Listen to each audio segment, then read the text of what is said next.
Hello everybody, it's that college football guy here in another video. I'm here in a little north of Cincinnati, Ohio. Put the curtain up because I'm parked next to a dumpster and it's not exactly the shot I want to have. So I think the curtain is better than having a dumpster next to me. With all sorts of crap literally falling out of it. I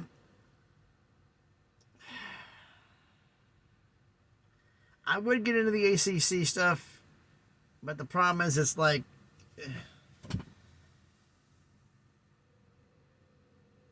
it's just the Cal Stanford bit for me is just getting ridiculous. The idea that SMU is going to buy their way into the ACC with now apparently boosters ponying up $200 million to fund their no media money for 5 years.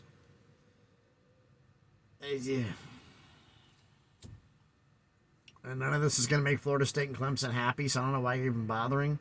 Is Notre Dame allegedly trying to get Stanford and Cal to come in? Trying to put the influence to get them in the conference?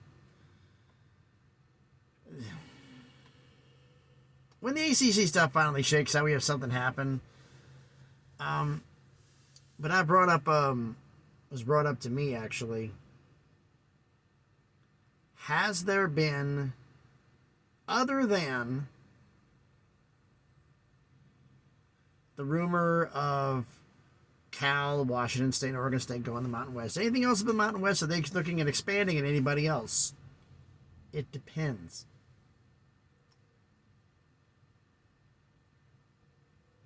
It depends on who they get.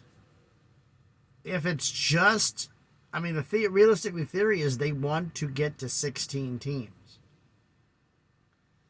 Now, if they get Cal, Stanford, not Cal, Stanford, Cal, Oregon State, Washington State, all three of them, they only need one. And with those three, the odds are they could probably get close to $10 million with the three of them, maybe more from the $4 million they had. But they want one more TV partner. And I'm guessing the television partner would want somebody in Texas. And I doubt it'd be UTEP. I'm thinking it's either going to be, if SMU doesn't go to the ACC, it'll be SMU. It'll be, which I doubt that's going to even happen, North Texas on a maybe, or UTSA being the other member to come in. Because I seriously doubt Stanford's not coming in. Now, if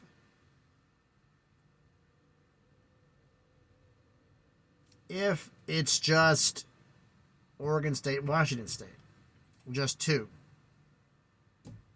Let's say just two schools join out of the combination of the four. Just two of them join. They still want to get to 16, that's what I've been hearing. They still want 16 teams, so they're still looking at pulling teams up. Is UTEP a possibility? Yes. Is North Texas a possibility? Yes. Is SMU a possibility? Yes. Is UTSA a possibility? Yes. Is Tulane? No. Too far east.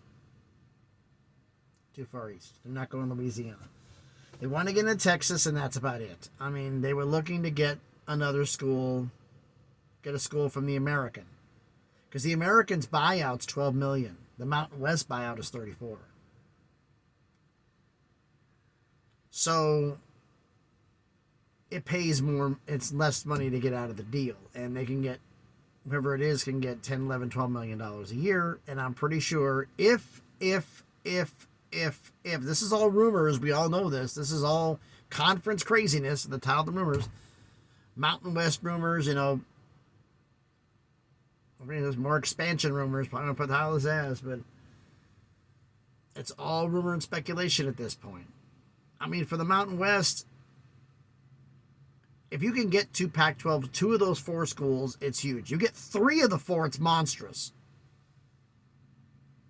You get three of the four, you're the highest paid group of five without adding anybody. The question is CBS and Fox, who are your media partners, who would they want? And knowing CBS and Fox, they're going to go after the AAC if they can, because that's ESPN. Just to get back at them. So I see the AAC possibly getting poached. It's all this is all subjective. Now the problem is like a school going to want to leave the $7 million a year that the AAC makes to go to the $12 million a year of the Mountain West. Okay, Who is leaving out of the Mountain West? Realistically, who? Anyone? Oregon State, maybe. San Diego State, maybe. End of list. Who can get kicked out of the AAC? Well, if the ACC implodes, which is still a possibility, and I've said this before, rumors going around, Notre Dame and North Carolina being the two. I don't see Notre Dame going anywhere. I just don't. If Notre Dame comes in with the Big Ten with anybody, it's going to be with Stanford. Then keep the rivalry intact. That's going to happen. But Notre Dame gets Stanford and Cal both into the ACC. Notre Dame's not going anywhere at the end of the grant of rights. They'll fight against it. That way they can play Stanford and Cal. And they'll count as a game a year on part of the agreement. They have to play 5 conference games a year against the ACC, I believe. Or against ACC opponents. Let me correct myself. Like who the SEC grabs, who the Big 12 is going to want, depending upon how it goes, 2 to 4 schools, depending upon who's available. It's going to be crazy here. I mean, I'm going to start doing some realignment scenarios here because the problem is I didn't do it because everybody's doing it.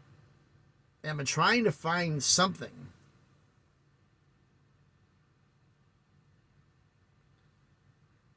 that hasn't happened. And I think I have one that I'll be doing tomorrow.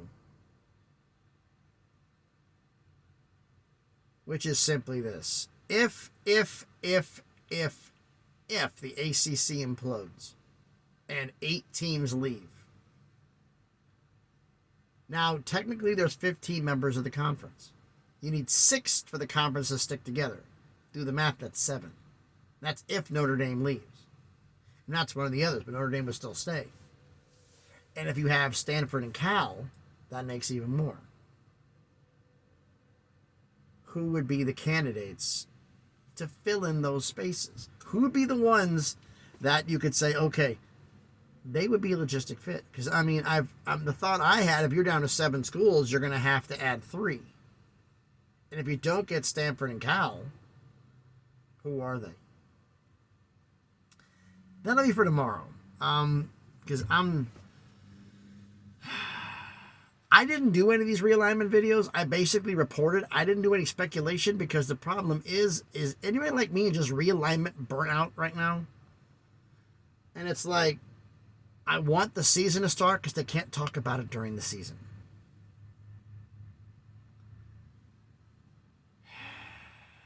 So am I the only one having burnout? Because, I mean, I'm bringing this up because I got to bring it up.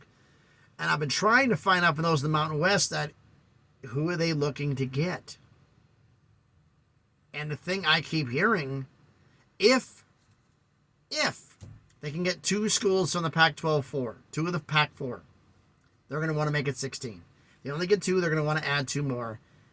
And CBS and Fox are going to look to raid from the AAC. Because UTEP's Conference USA, they could grab UTEP and Mexico State like that. But it wouldn't mean as much as taking from the AAC. This is what I was told. That they want to go after the AAC because it's not there. They don't want to go after Conference USA because CBS has Conference USA. The only 2 networks that CBS is the primary of are the Mountain West and Conference USA. So they don't want to touch Conference USA. They want to go after somebody else.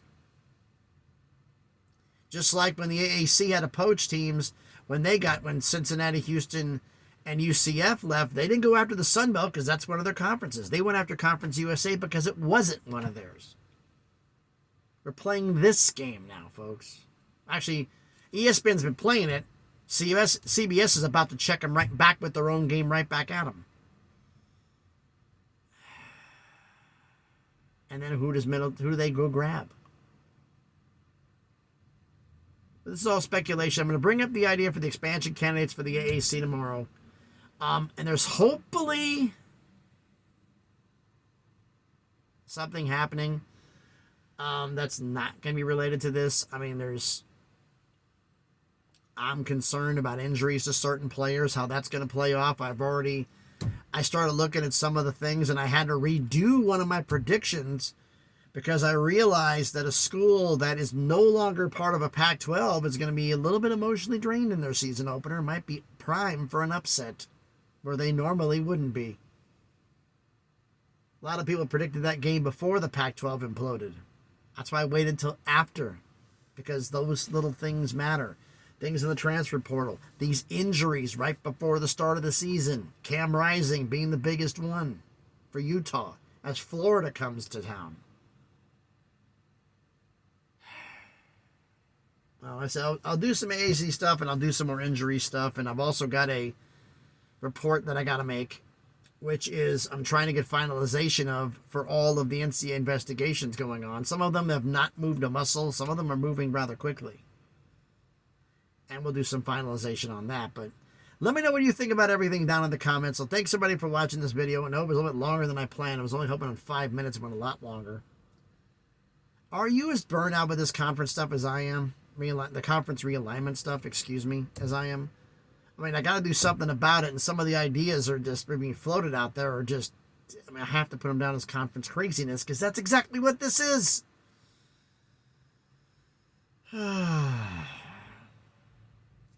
Right? Man. Okay, so let me know what you think about everything down in the comments. If you haven't already, please smash the like button, hit the thumbs up. It helps the algorithm, helps the video be seen by more people. Comment on the video, let me know what you think. And if you haven't done already, subscribe to the channel. On the way to 500 subscribers, slowly on that crawl up to 1,000. So thanks everybody for watching. It has been a rainy day. If you are anywhere near Tennessee, Kentucky, Alabama, Southern Ohio, where I'm at, there's a very bad thunderstorm coming through, and it's probably going to be heading east, and it's going to do some damage. Union City, Tennessee, that got a few days ago, got 11 inches of rain in 24 hours. It's got dumped on again. The whole town was underwater. Now it's about to be more underwater. So thanks everybody for watching. Please be careful out there, and please be good to each other.